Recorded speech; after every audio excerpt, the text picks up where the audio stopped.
Monsieur le Président, je remercie le représentant spécial El Gassim Ouane ainsi que Madame Aminata Cheikh Dicko pour leurs interventions et je souhaite la bienvenue au ministre des Affaires étrangères du Mali. La communauté internationale doit accorder toute l'attention nécessaire à la situation au Mali et plus largement au Sahel. Et la revue stratégique sur l'avenir de la MINUSMA, qui a été présentée par le secrétaire général, nous en donne l'occasion. J'aimerais tout d'abord souligner la qualité, la lucidité du constat qui a été dressé par le secrétaire général dans cette revue stratégique. La MINUSMA est, je le rappelle, le principal instrument déployé par la communauté internationale en soutien au Mali, avec comme objectif principal la mise en œuvre de l'accord d'Alger, la protection des civils et l'appui à la transition. Les efforts, les sacrifices qui ont été consentis à travers la MINUSMA sont majeurs. 13 000 casques bleus, dont 180 ont perdu la vie en 10 ans, et un budget annuel de 1,2 milliard de dollars. Mais comme le rappelle le secrétaire général, au Mali comme ailleurs, une opération de maintien de la paix ne peut être efficace sans perspective politique crédible et sans la coopération sincère de l'État hôte. Or, le secrétaire général le constate, la mise en œuvre de l'accord d'Alger est en point mort, les restrictions dans le champ politique sont inquiétantes pour la poursuite de la transition, la situation sécuritaire est fortement dégradée et les entraves à la liberté d'action et au mandat de la MINUSMA se sont gravement multipliées.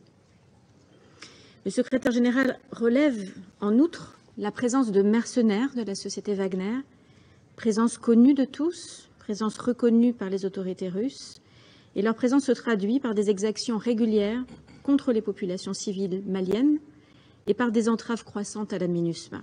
Cela n'est pas acceptable. Monsieur le Président, sur la base de ce constat très clair, le secrétaire général tire des conclusions utiles pour l'avenir. Ainsi, le secrétaire général liste les paramètres indispensables pour que la MINUSMA puisse poursuivre sa mission. La mise en œuvre de l'accord d'Alger, qui reste le principal instrument pour une réconciliation durable, la poursuite de la transition politique, qui doit se dérouler selon le calendrier agréé avec la CEDEAO, la liberté de mouvement et d'action de l'ensemble des moyens de la MINUSMA, et enfin la mise en œuvre du mandat de la MINUSMA dans toutes ses composantes, y compris le volet droits de l'homme. Ces paramètres doivent se traduire par des gestes concrets des autorités maliennes de transition. Et cela est d'autant plus urgent que plusieurs contributeurs de troupes importants, nous l'avons entendu, ont déjà fait le choix de se retirer de la MINUSMA, qui risque ainsi d'être progressivement vidée de sa substance, à la fois de l'extérieur, du fait des contraintes qui pèsent sur elle, mais aussi de l'intérieur, du fait de l'affaiblissement de certaines de ses capacités critiques.